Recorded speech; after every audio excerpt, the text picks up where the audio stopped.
The feud between Marjorie Taylor and Donald Trump is real as she stands up with the women who want the Epstein files released. And it's even deeper.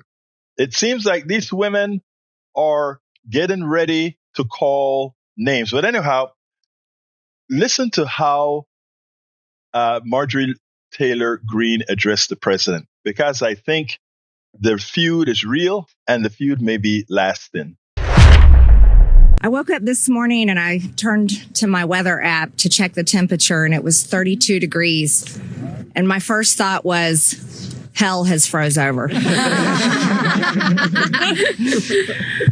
I want to speak goodness and love and hope into the women standing behind me and all of the other survivors whose names you don't even know, but stand with these women.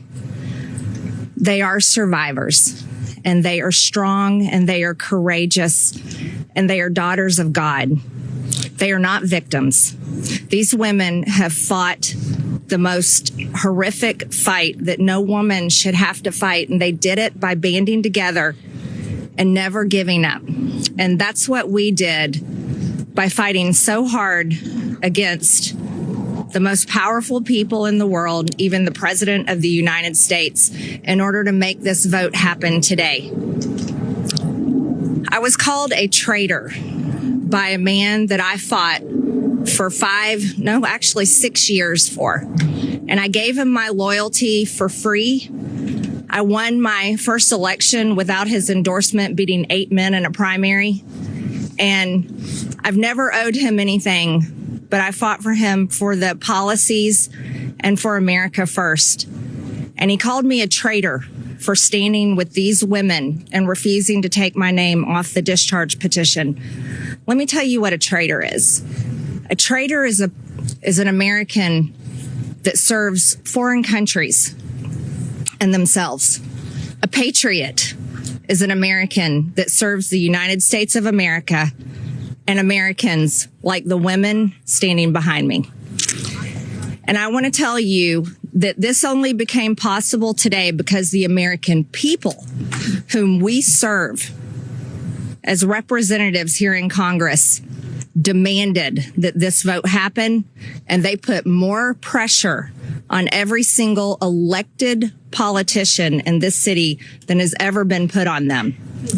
And today you are going to see probably a unanimous vote in the House to release the Epstein files, but the real fight will happen after that. While I want to see every single name released so that these women don't have to live in fear and intimidation, which is something I've had a small taste of in just the past few days, just a small taste. They've been living it for years. But the real test will be, will the Department of Justice release the files? Or will it all remain tied up in investigations? Will the CIA release the files? Will a judge in New York release the information? That's information that needs to come out. And will the list of names that these women privately hold, and they hold it because of their fear in their heart of what would happen to them if they release it on their own, will that list of names come out? That's the real test. So I want to thank Thomas Massey and Ro Khanna for your bravery in doing something that is much needed in America, crossing the political aisle that has become bigger than the Grand Canyon in America. But these men crossed that aisle on behalf of these women.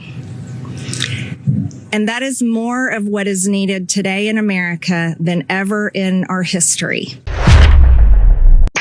Again, as someone that is not a fan of Marjorie Taylor Greene, as someone who if Marjorie Taylor Greene wants to make amends for her past bad deeds, I've said in other videos what she must do for progressives to somehow give her a break. What she must do with regards to policy, what she must do with regards to apologies. But right now, as she stands up for the folks with the Epstein file release, as she stands up and she calls out the president, and more than ever now calls the president implicitly a traitor working with foreign countries. She got another little gold star in my book. She has a lot of work to do, but it is important that we support those who are bringing down those who inflict evil in this country, starting from the very top. All of our country's problems, from polarization to ignorance on domestic and international issues to a complete misunderstanding of our economic and healthcare systems, are a direct result of a derelict mainstream media that too often bend over backwards to support corporate or bought politicians' wants as opposed to the people's needs for real information to make their lives better. Independent media is the only solution to inform truthfully and factually. Why? Because our loyalties are to you, the ones who fund us with small dollar contributions and subscriptions. Please consider supporting our independent media platforms by subscribing to our Egberto Off the Record newsletter at politicsdoneright.com/newsletter. Again, that is politicsdoneright.com/newsletter. It's an investment that pays incalculable dividends.